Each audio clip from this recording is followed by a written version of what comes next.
Welcome, everyone. To our guests on the West Coast, I hope you're having a good afternoon. And to those on the East, a good evening. Since the horrible events of October 7, we have not gathered as often as we would have liked to. So it feels good to be together again, although virtually. My name is Claire Wasserman, and I'm with Contra Costa JCC, currently filling in for Under 110 Program Director Reva Gambert. Today's book talk is sponsored by Contra Costa JCC, Congregation B'nai Shalom, and Jewish Book Council in partnership with Diablo Valley Hadassah. We appreciate our author, Aaron Hamburger, who is joining us today to talk about his fourth book, Hotel Cuba. If you have not done so yet, please consider purchasing Hotel Cuba for yourself or for your book lover friends and family.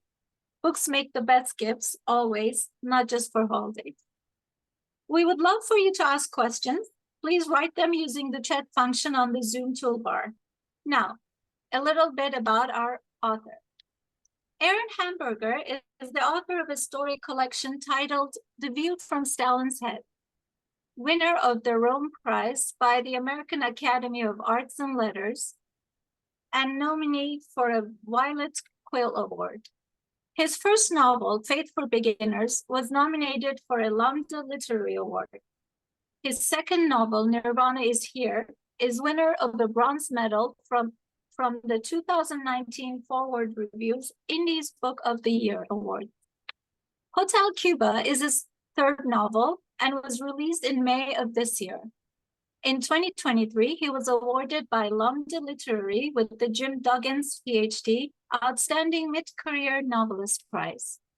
His writing has appeared in the New York Times, the Washington Post, the Chicago Tribune, the Village Voice, Tin House, Michigan Quarterly Review, Subtropics, Crazy Horse, Boulevard, Poets and Writers, Tablet, the Oprah Magazine, Out, the Massachusetts Review, the Bennington Review, Nerve, Time Out, Details, and the Forward. He has taught creative writing at Columbia University, the George Washington University, New York University, Brooklyn College, and the Stone Coast MFA program.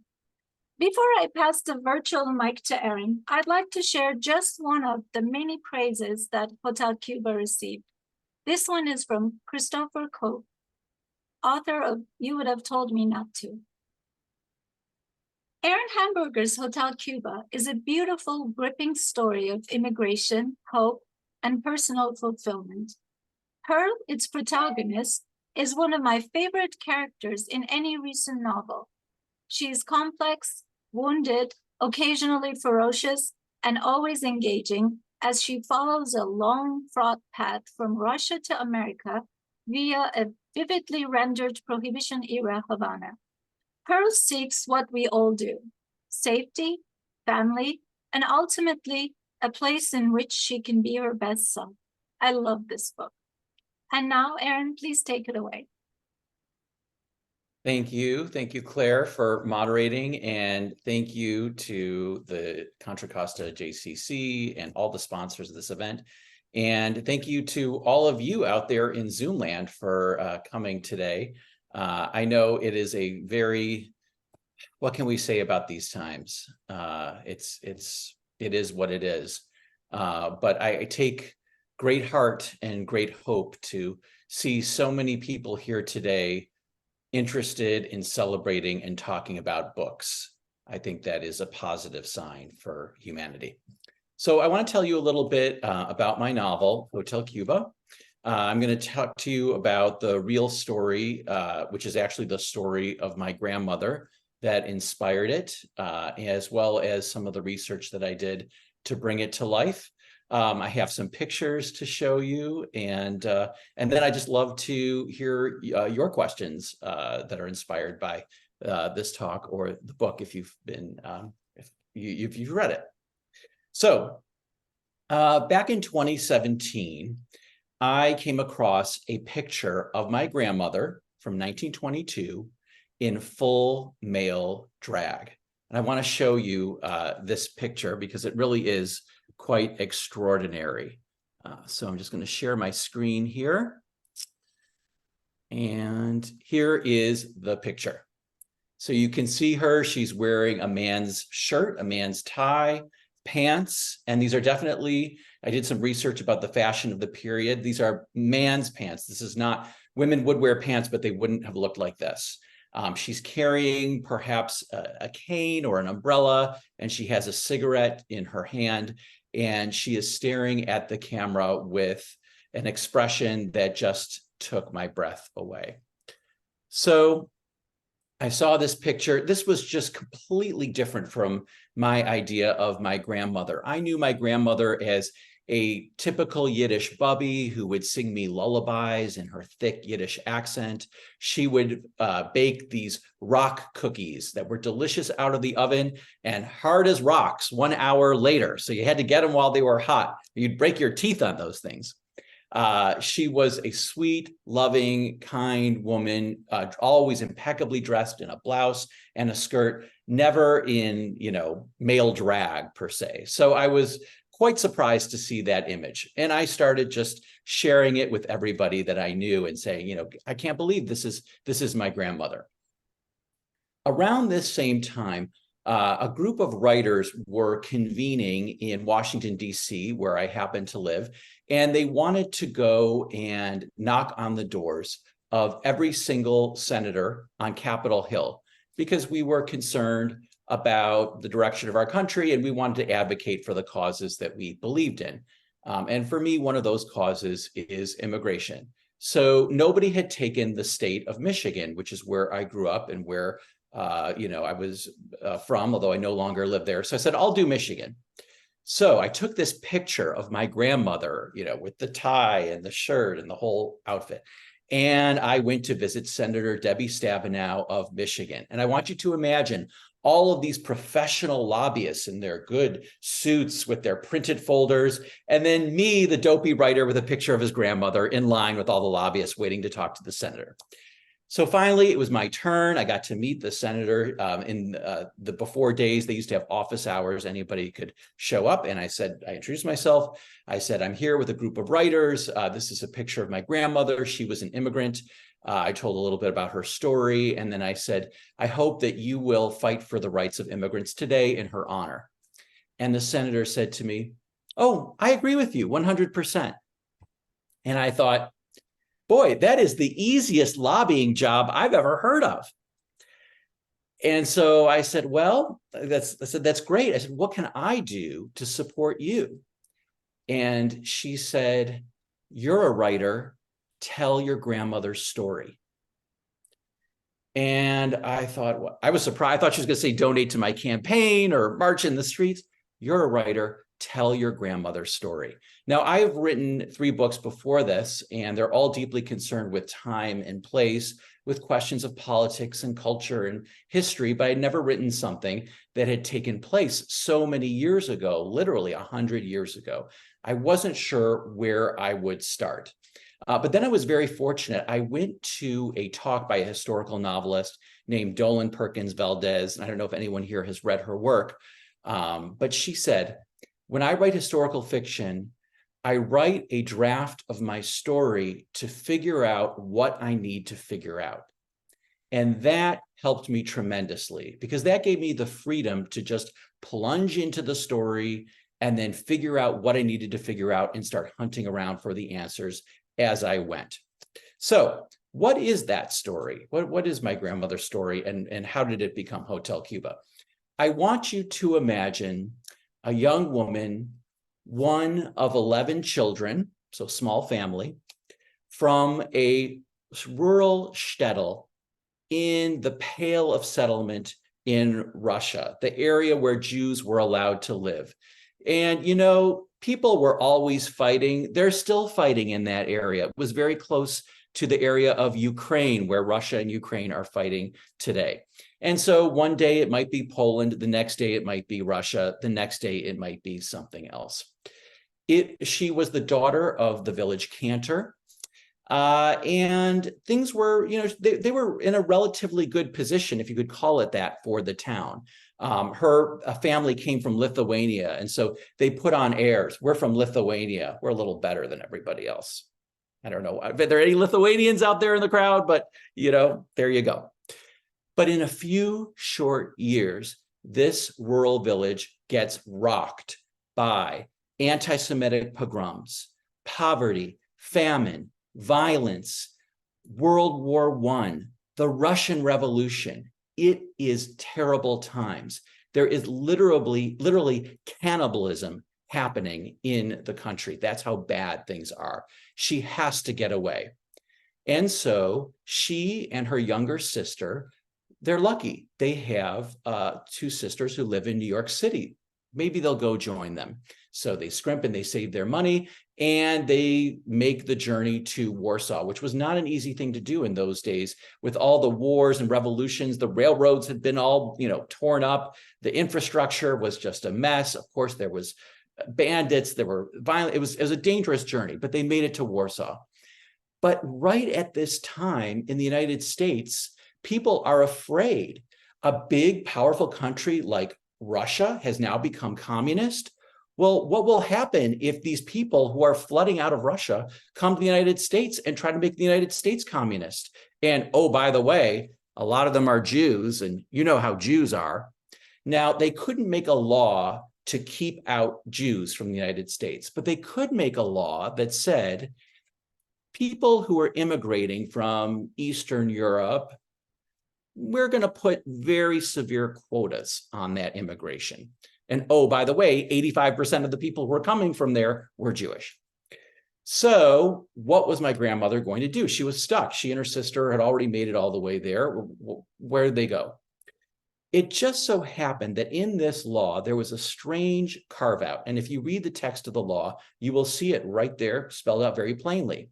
If you could establish residency for 1 year in countries like Argentina or Mexico or Cuba, you could come into the United States after that year and you would not be subject to the same quotas.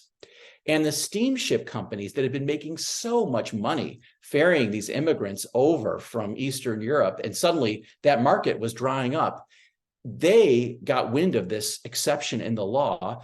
And I actually read a memo, internal memo of one of these steamship companies saying, let all the immigrants know they can go to Cuba, they can go to Mexico, they can go to Argentina, they can be there for a year, and then they can get to the United States. So my grandmother caught wind of this, and she decided, well, all right, it seems like other people are doing it. And as she put it in her inimitable words, so vivent. I want you to imagine what that was like to leave everyone, everything you know behind, take this perilous, 3-week journey across the Atlantic where, the waves are going up and down. It's a stormy crossing. Books are flying, cups are flying, people are flying out of their beds. I mean, the waves are threatening to engulf the ship. And then you arrive in, of all places, Havana, Cuba, a place that my grandmother, I don't even think she knew was a country before she went there. And now I want you to imagine, okay, you're going to the new world. You want to make a good impression. You're putting on your best European clothes that are made out of what? Wool. Oh, perfect for a tropical vacation, right? You can imagine the way that these people are coming off the gangplanks into the 100-degree tropical Caribbean heat, and they are sweating. A lot of them had all kinds of GI issues, nausea, heat problems. It was a real tough adjustment.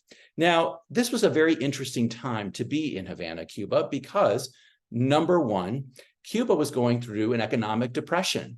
Oh, things had been great during World War I when sugar prices were just going through the roof. All the armies, they needed the sugar. And so there were all these overnight millionaires in Cuba. They were doing great. And they were ordering all these luxury goods from abroad with all the money that they were making.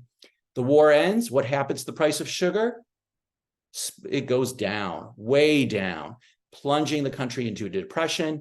And there are literally stories of all these boats in Havana Harbor filled with luxury goods, waiting for people to be able to pay for them. And they just couldn't pay for them. And they were stuck there. In addition, this is during the time of prohibition in America. And so you have all these Americans who suddenly can't drink alcohol. And it turns out, hey, Havana, Cuba, it's just a short boat ride away. Let's go there and drink. So all these American tourists are flooding the island doing alcohol tourism. One of the top songs of the 1920s was I'll See You in Cuba by Irving Berlin. And the theme of the song is, we can no longer get drunk in the United States. Let's go to Cuba because we can get drunk there. And of course, there are also draft dodgers from America who didn't want to serve in World War I, and they went to Cuba. So it's kind of like this crazy mix of people and things, and all kinds of debauchery is going on there. There's live sex shows happening in Havana for tourists. I mean, it is just kind of a crazy place to be. Now, my grandmother was fortunate. She was a skilled seamstress. And so she, with the help of a local Jewish aid society, got placed with a middle-aged Jewish couple who had no children. And she and her sister worked with them making hats. And so they're going along and they're supporting themselves. But my grandmother's sister is getting impatient. She's got a boyfriend who managed to make it from the old country into the United States, and she wants to join her boyfriend. She's young, she can't wait. And so she pays an American couple to pretend that she's their daughter, and they smuggle her into the United States. My grandmother thinks, hey, if my sister can do this, I can do it too. And so she pays all the money she has to an American couple to pretend that she's their daughter. They get on the boat, they go to Key West. But the second my grandmother steps off the boat in Key West, a man in a uniform points to her and says, "Halt, you've got something on you." She is arrested. She is detained for 2 weeks while her case is investigated. And then she is deported back to Havana, Cuba, without a penny to her name. So that is the true story that informs the plot of Hotel Cuba. Now, how was I going to go about figuring out, okay, well, what happened and maybe what didn't happen, but what could have happened that would enable me to write this story? So I am very, very lucky that two of my brothers interviewed my grandparents in the 1970s about their immigration stories. My brother got it in his head that, we should have these interviews on record. And so he brought over a tape recorder. In the old days, we had those cassette tapes, and he went over to interview them. And I was actually there. I was 5 years old at the time. I don't really remember it, but you can hear me on the recordings. You can hear my grandparents saying, "Aaron, maybe you want a pear, a cookie?" But that's the only record that I have of that from my experience.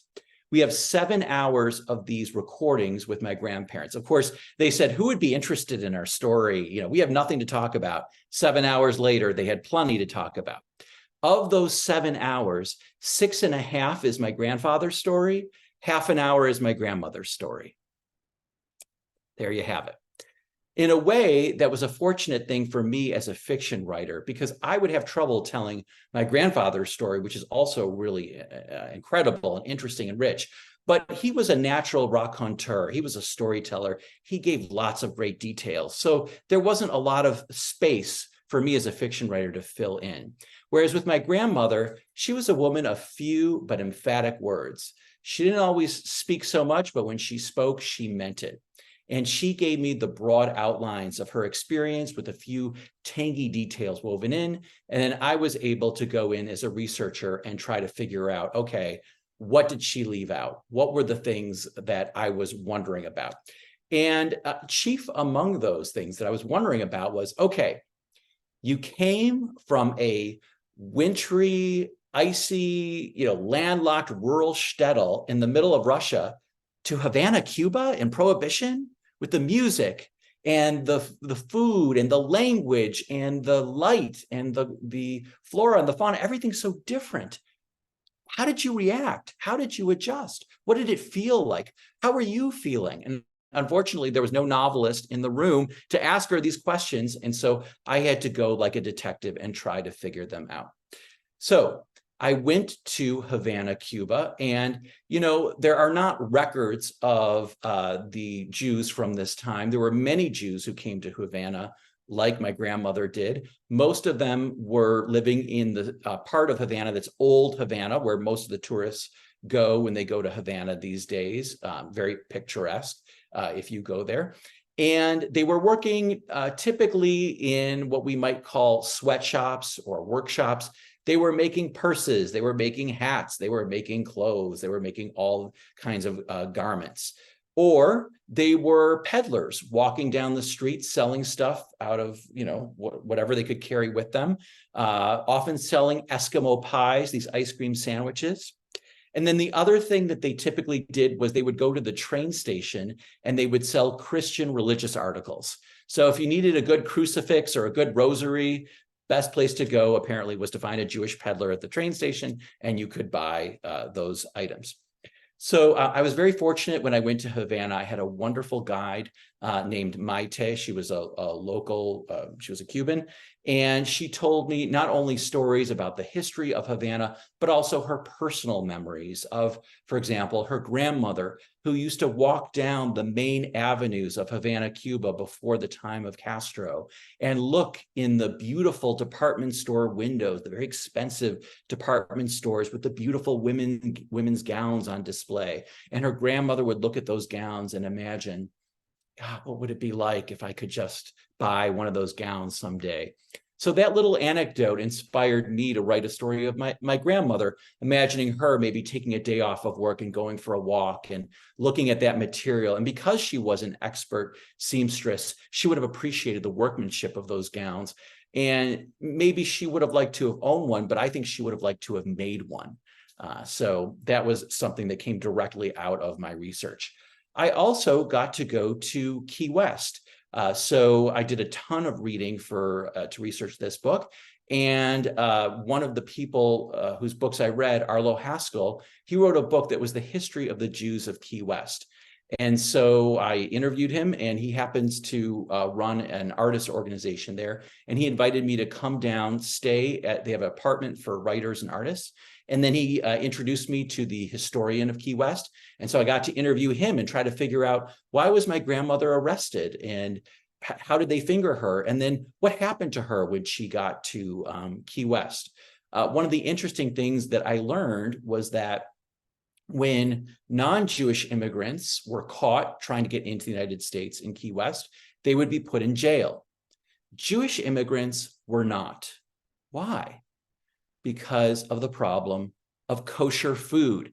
They couldn't figure out what to feed them. So they said, you know what? We're going to remand you to the custody of the Jewish community in in Key West, and you are going to stay with them.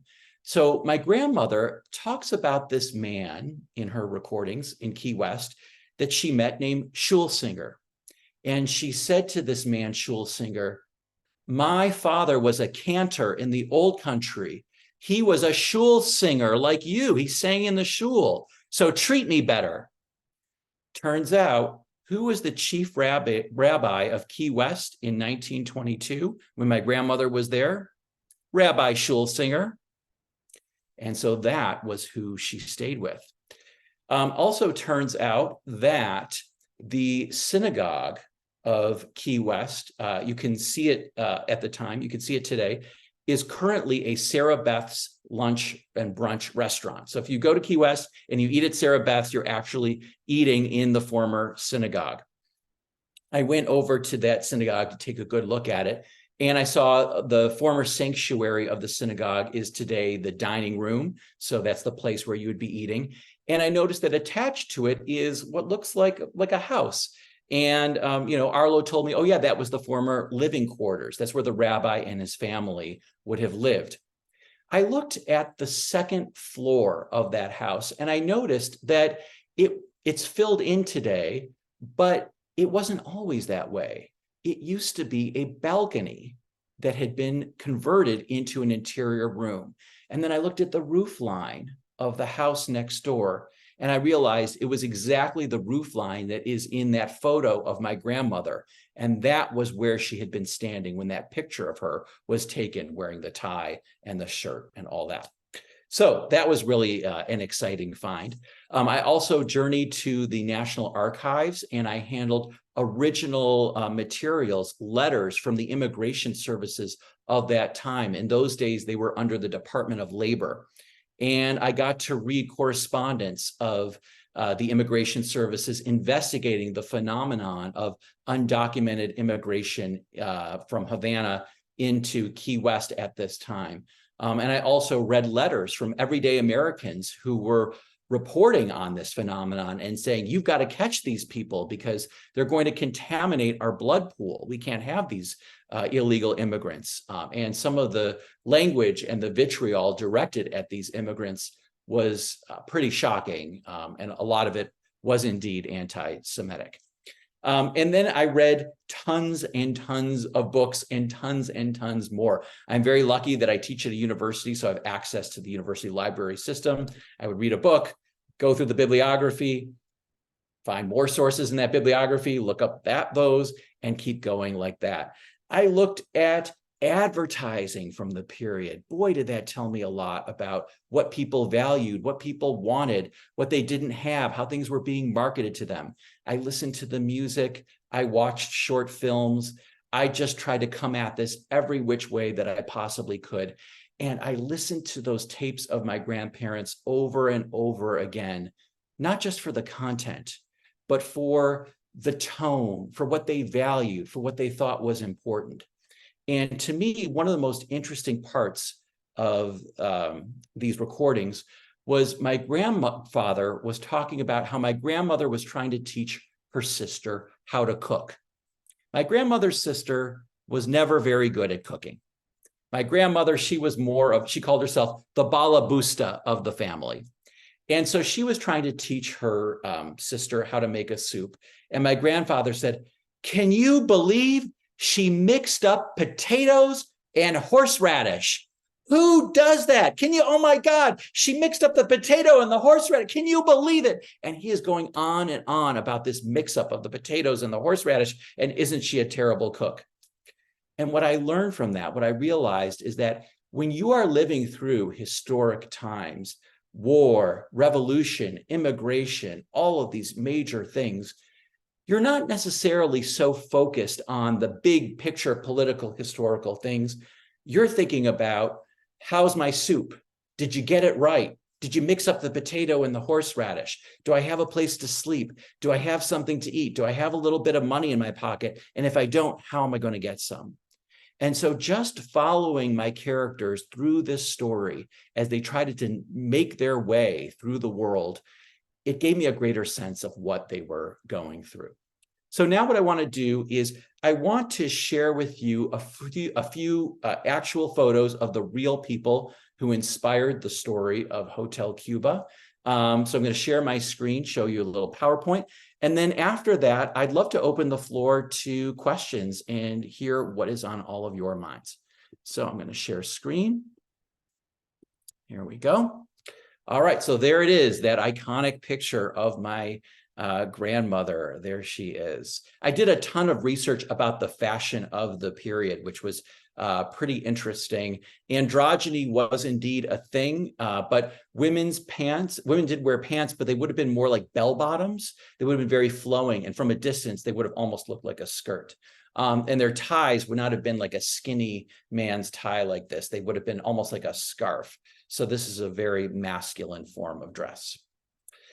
So here you can see this is a map of the region, and in the yellow rectangle at the bottom, you'll see like a red circle. You will see the village where both my grandparents came from, the same village to the United States, but separately. The name of it was David Horoduk, or in the Russian, Gorodok, which means David's little fortress or David's little castle, and it's very close to the border of Ukraine. And next slide. There we go. Here is a map of the village in Yiddish. And you will notice at the top, I don't know if you can tell, is a river. The river was the center of town. This was the big deal. You know, they were isolated. They weren't near a train station. If you wanted to get anywhere, you had to go by boat. And whenever the boats came in, it was very exciting. Here you can see a picture of one of these big barges that were hauling, they were typically hauling timber. It was a big timber region. And the little kids would come running to the dock. The boat is here, the boat is here. The river was really kind of the lifeblood of this town. Now, very faintly in the back of the picture, you may be able to see the outlines of a Russian Orthodox church. This shtetl was mixed. So there was the Jewish area, and there was also the Gentile area as well.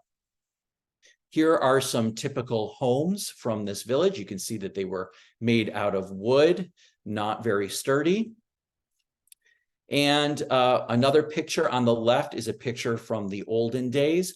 On the right is a more contemporary picture. There is a society of the descendants of the immigrants from David Horoduk, and they organized a trip back to this village. And so on the right is a picture, so you can see in color what these houses might have looked like.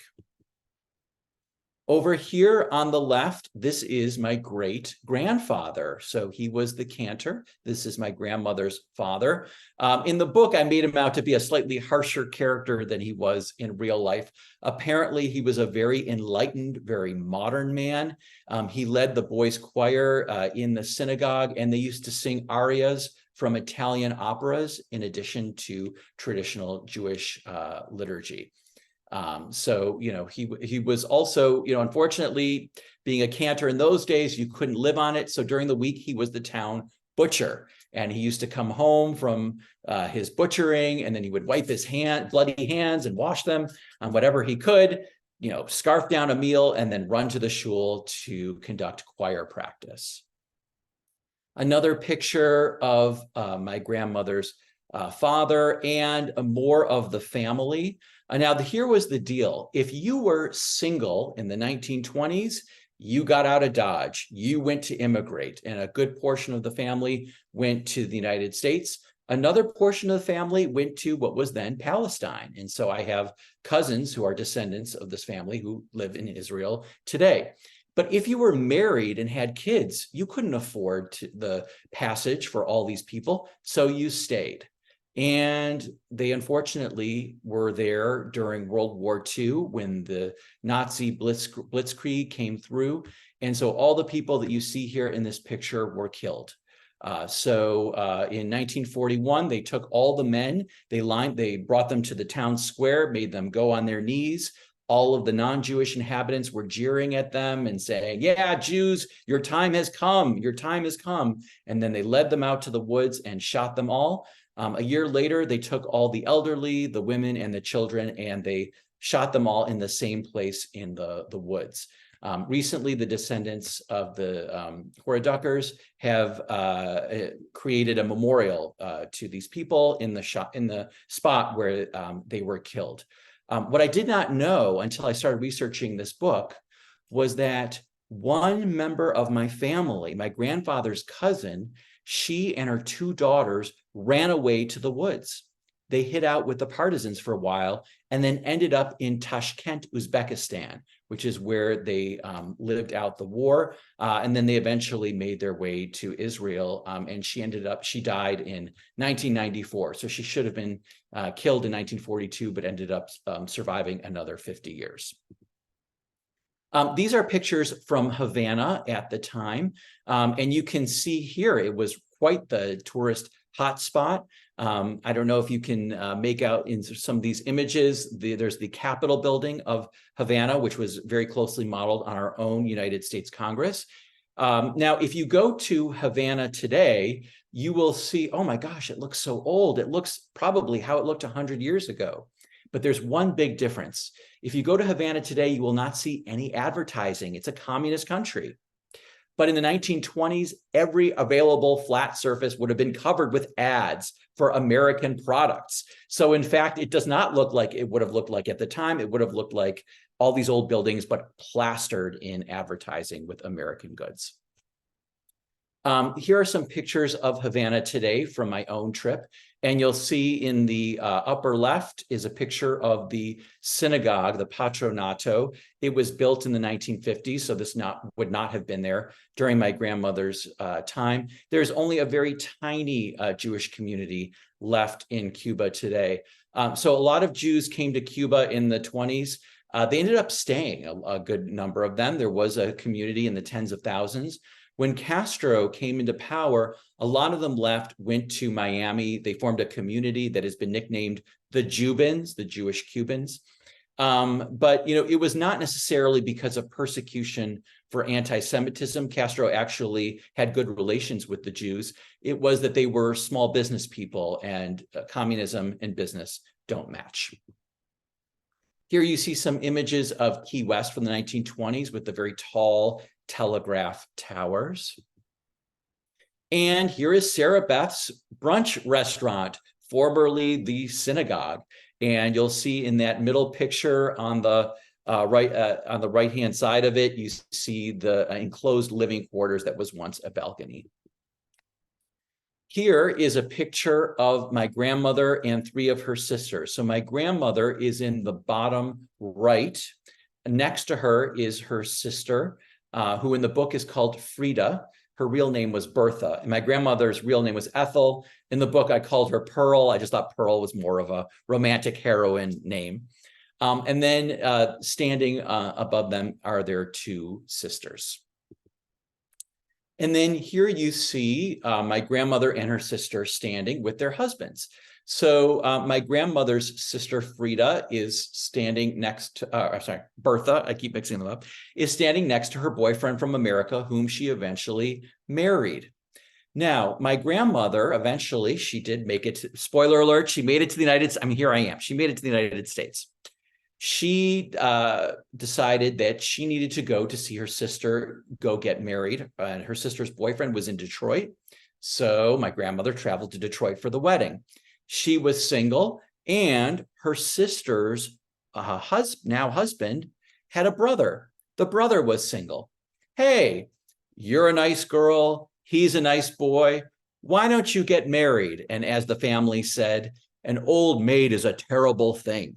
So that was the logic. They did indeed get married, and they were married for 62 years, all their lives. And we referred to them as Ma and Pa. And the thought of them separate from each other was just impossible. Sometimes we just called them Ma Pa because they were like intertwined. Whoops. Okay. And that is the end of the screen sharing. So now I would love to open it up to questions. Any questions you have about the book, the story that informs it, or anything else, I would be very glad to answer them. Thank you for sharing your family photos, Aaron. They were great. And we got a peek into a little bit the past and your family. And that's a very interesting story. Sisters and marrying brothers. Amazing, amazing, amazing. And it keeps going from there. More stuff happened after that. But listen, I couldn't fit everything into the novel. I think Linda has her hand up.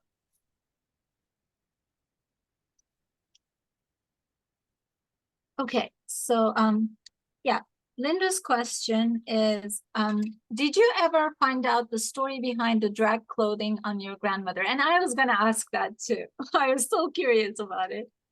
That is the $1 million question. And, it's so interesting because in her recorded interviews, my grandmother even describes the outfit.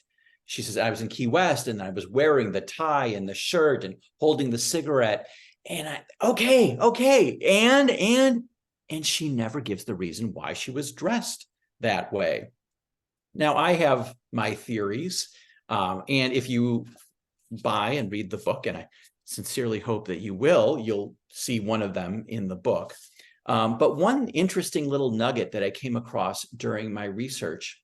Oh, and look, somebody's got it. I love it. Yay.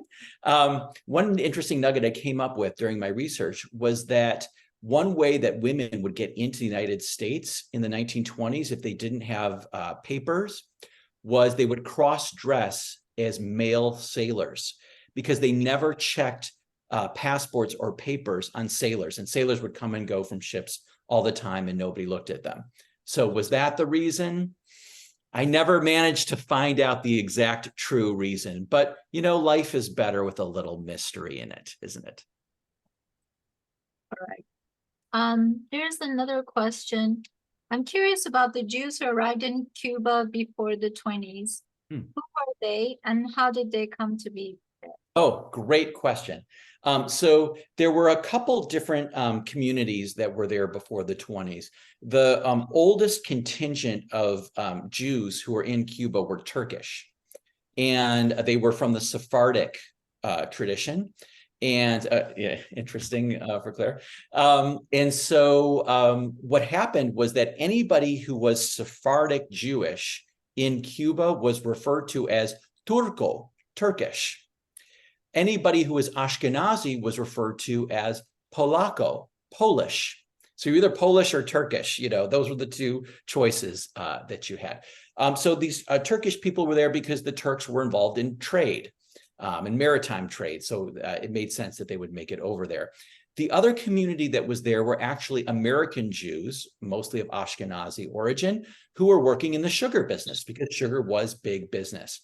Now, what happened was when there was this influx of poor Eastern European immigrants, the American Jews were frightened, particularly the wives of the American businessmen. They were frightened that the young women would fall into prostitution, which actually did not end up happening, thankfully. So they formed a group called the Ezra Society, which is very similar to HIAS. I don't know if you all are familiar with HIAS, Hebrew Immigration Aid Society in New York, that would help immigrants. And so they would meet these women at the docks.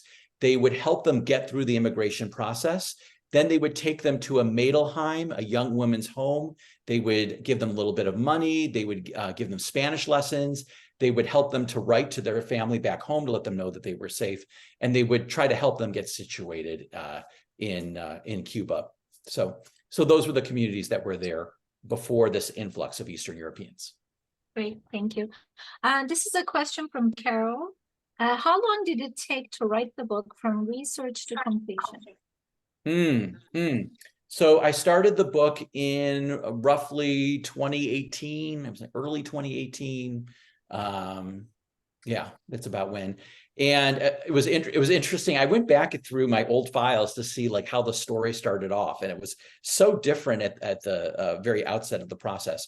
And then I finished the manuscript to the point where we were ready to sell it in 2021, and that's when we sold it to my editor. And then there was some editing that happened with my editor at HarperCollins during the pre-production process for a while, but it was pretty much done by 2021. So about 3 years, but I could have worked on this book like another 3 years. It was so much fun to work on, and there were so many things that unfortunately had to end up on the cutting room floor. But thanks for that question.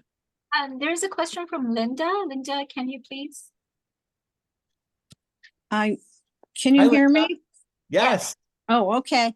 Because I then subsequently wrote it because I've somehow lost part of the Zoom, but I read and really thoroughly enjoyed the book. Our group was wondering, can you provide any more information on the rift that drove the two couples apart so that they didn't speak for so many years, and even when they passed away, they weren't speaking, the sisters? Yes. So, eventually, so we had two sisters and two brothers from the same little shtetl in Russia that eventually made it to Detroit. They both got married. And so they opened a grocery business together, the two men. And then they even built a house together during the Depression. There was this construction company, and they went to my grandfather and his brother, and they said, please let us build you a house because we have no business. It's the Depression. And they said, we don't have any money either. And they're like, yeah, but you always have traffic coming in your store because you're a grocery, well, your credit is good with us. So they built them a house, and my grandparents lived on the bottom floor, and their brother and sister lived on the top floor, and they were like one family living together. But then there were these petty little things that started coming between them. As my grandparents said, oh, they were the kind of people who played cards. They had different values. I know, they played cards. Boy, that was really, my grandparents' siblings were more into assimilating, more into living the American lifestyle, and my grandparents were a little more traditional. They eventually left the house. They went out on their own. And then there came a point where my grandfather's brother decided that he wanted to bring his son into the grocery store. And so he said to my grandfather, get out, either sell your half of the store or I'm going to sell my half. I don't want to be working with you anymore. I don't want to be in business with you anymore. My grandfather was totally devastated. He went home crying. He actually had a breakdown. He went to see a therapist. He was really just depressed. That was his reaction. My grandmother was a mama bear. You do not cross her husband. And so she went over to her sister's house and she gave her what for. And my brother asked her, what did you say to her? And she said, not nice words. And that was the end of that. And they never spoke. They lived another 50 years, never spoke again. And my grandfather and his brother they did have a little talk many years later, I think when they were in their 80s, but they never were close again. But that was the crux of it. And it was a real rift. But on a happier note, I was presenting the book at the Museum of Jewish Heritage in New York City. And the descendants of my grandfather's brother and my grandmother's sister came, their great-granddaughters or great-great-granddaughters, they came to the event in a picture with me and my nephew from our side of the family and the two girls from that side of the family all together again. So the descendants are all friends, which is nice to see. Yay. Elizabeth, you have a question. Can you please? Yes, I do. You said your grandmother at first was turned back from immigrating. Why was she turned back? Okay, so this was a great question. That was one of the things that I wanted to know. How did they spot her? How did they know? And so when I went to Key West, I got to meet the historian of Key West, who, if you ever go to the public library of Key West, there's a room at the back that has like a lot of archival photos, and it's sort of the shop of the historian of Key West. And so I asked him this question, how would they have known? And he said that the shipping company would probably have reported her, because they were responsible if anybody was on their boat and they had to check, the shipping company had to check the papers to allow people to board in Havana. And he said, I bet one of them spotted her, saw something irregular in her situation, and they tipped off the port police, because she was spotted the second that she got off the boat. Wow. And then she went back and did her seamstressing stuff again. How many years did it take her to save up enough money to get her passage and pay legitimately? So she was in, so this was after about, I think, 6 months when she tried the first time, went back, and she was in Havana for almost a year total before she came back to the United States. So there's the story in the book, which is kind of a juicier, more sort of like plot-driven story. And then the actual story was that she met a man, actually, who is a character in the book, who worked in the consulate. And I have my grandmother's immigration record, and she lists this man. It says, who is your closest friend in Havana? And she lists this man's name. And she also talks about him in the recording. And so he helped her to figure out a way to get into the United States. She didn't go back through Key West because she was terrified they would spot her again. But she had one problem. She needed some money. And, I mean, she worked hard, but you just couldn't make that much money in Havana. So she wrote a letter to my grandfather, or perhaps sent him a telegram. She wrote to him in Detroit. And they were not a romantic couple, or they barely knew each other. She just knew him because she knew that his brother was dating her sister. And she said, send me $25. I need $25. So my grandfather, I don't know why. And we asked, why did you send her he did. Why? I don't know. She asked me, so I did. That was my grandfather. He was a very generous guy. And my grandfather joked, to their dying day, she never paid him back the $25. So that was another integral part of how she made it to the United States. There's a question from Francine. Francine? Yes. First, I'd like to say this was thoroughly enjoyable. Oh, and I would like to suggest that you make the rounds of genealogy groups, because you have done the work that genealogists do. The other thing, excuse me, I have a cold. The other thing is that I would like to dispute a little bit your explanation of being sent back, that being your grandmother was being told about by the shipping company. And in genealogy groups, at least, I mean, in the story in genealogy, at least in New York, is that the companies vetted their passengers first because they had to pay to take the passenger back. The passenger did not have to pay to go back to their port. And Correct. so that might not be the reason. I'm suggesting that she looked like a Jewish girl. And I think maybe that the outfit that she was wearing is that she didn't have enough clothes with her. And so therefore she may have had to borrow some clothes, and she borrowed because the pants look as if they fit and the shirt looked as if they fit. So that might be it. Your book is on reserve with me, so I haven't read it yet, but I will suggest it to my genealogy group. I will suggest you to my genealogy group. We are JGS of Long Island JGS, and I will also suggest the book to my Temple Book Club. Wonderful. It was a Wonderful. thoroughly enjoyable hour. Thank you. Thank you. Yeah. And I love to Zoom with book groups. So absolutely, I would be honored to come visit. Okay, thank you. That's great. Aaron, there's a question from Malia in chat. She wants to purchase a signed copy of the book.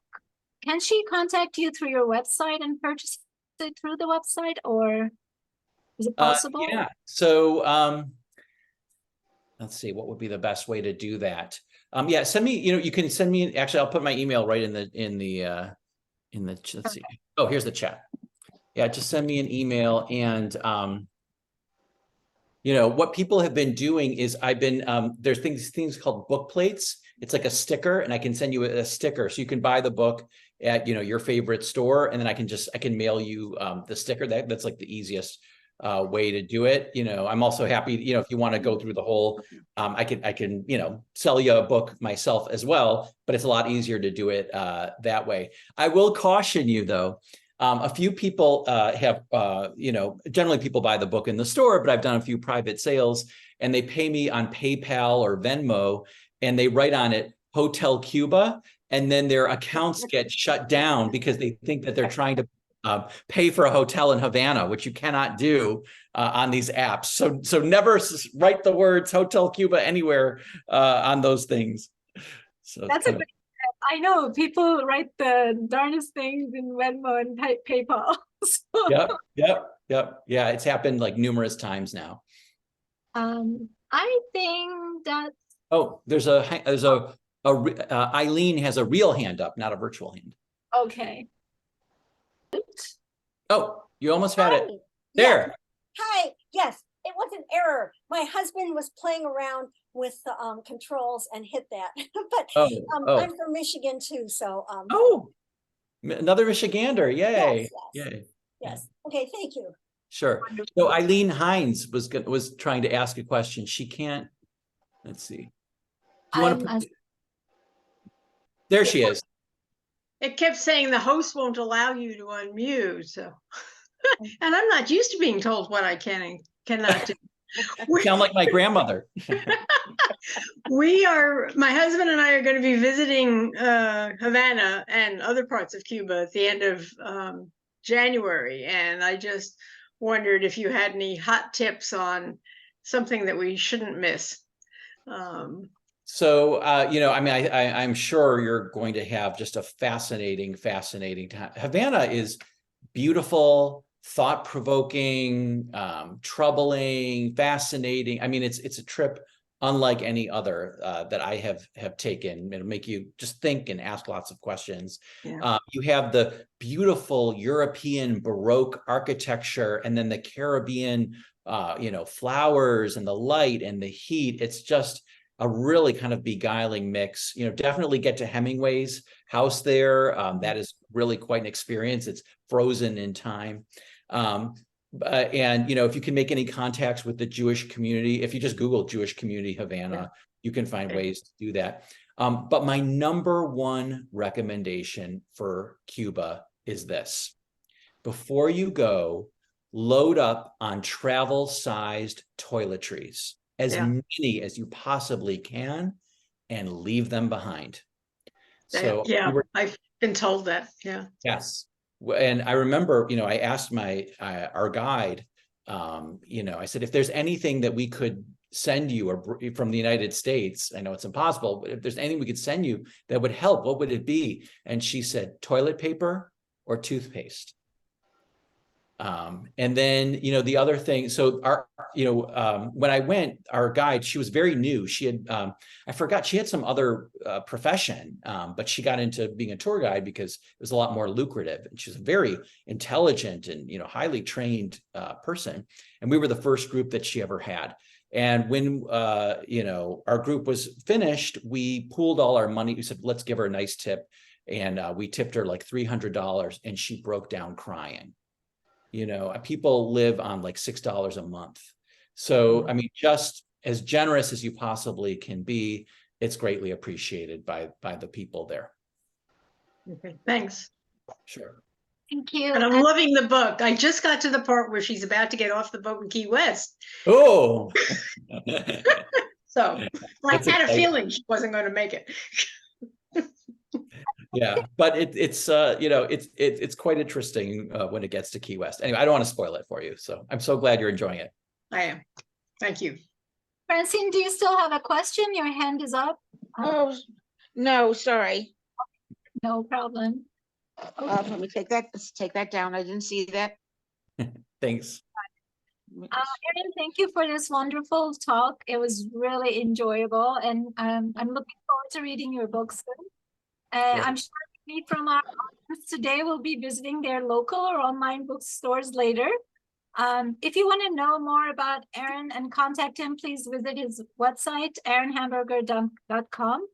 And let's meet on December 19th for our next author event, The Autumn Ghost with Hannah Bunch. So thank you again, and bye now. Thanks, everybody. I've really enjoyed it.